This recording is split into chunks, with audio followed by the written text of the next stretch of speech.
सो बच्चों, let us know कि large intestine में क्या क्या एक्टिविटीज़ होती हैं. No significant digestive cavity activity occurs in the large intestine.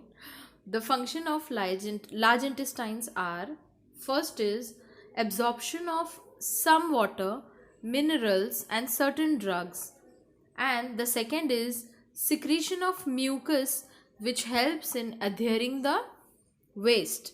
यानी जो भी अनडाइजेस्टेड पार्टिकल्स होते हैं उनको इकट्ठे लाने में हेल्प करता है, and lubricating it for an easy passage for defecation. The undigested unabsorbed substances called faeces ये एंटर हो जाते हैं into caecum of the large intestine through ileocaecal valve which prevents the backflow of fecal matter. It is temporarily stored in the rectum till defecation. The activities of the gastrointestinal tract are under neural and hormonal control for proper coordination of different parts. The sight, smell, and the presence of food in the oral cavity can stimulate कर सकता है the secretion of saliva. Gastric and intestinal secretions are also similarly stimulated by the neural signals. The muscular activities of different parts of the alimentary canal can also be moderated by neural mechanism, both local through CNS. CNS का full form होता है central nervous system. तो ये दोनों control both local and through CNS क्या control होता है? Neural mechanism. Hormonal control of the secretion of digestive juices is carried out by local hormones produced by gastric and intestinal mucosa. Absorption of digested products. तो absorption क्या होता है? Absorption is the process जिसमें end products of digestion ये pass होते हैं through intestinal mucosa into the blood और lymph. It is carried out by passive, active and facilitated transport mechanisms.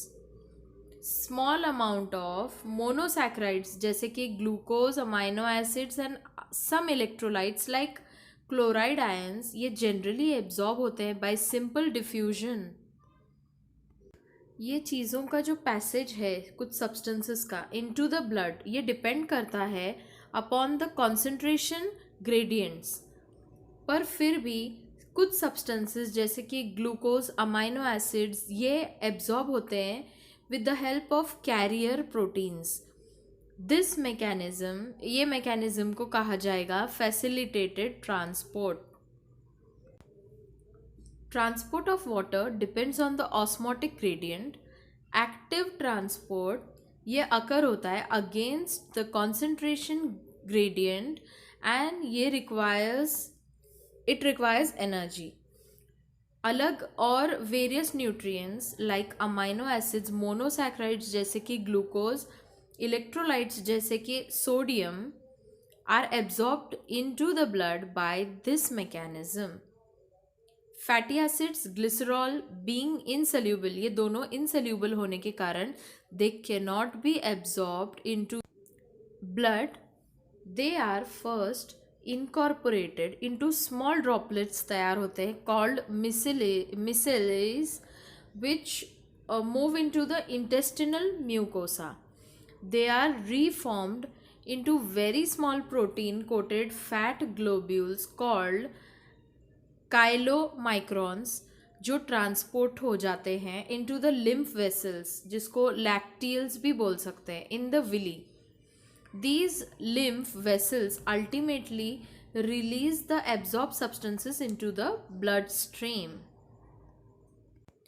Absorption of substances जो है ये डिफरेंट पार्ट्स ऑफ एलिमेंट्री कनाल में होता है like mouth, stomach, small intestine, large intestine.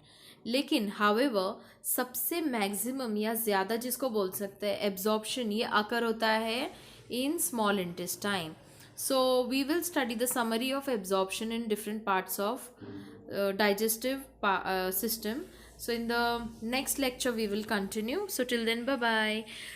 Don't forget to like, share and subscribe my channel. Bye.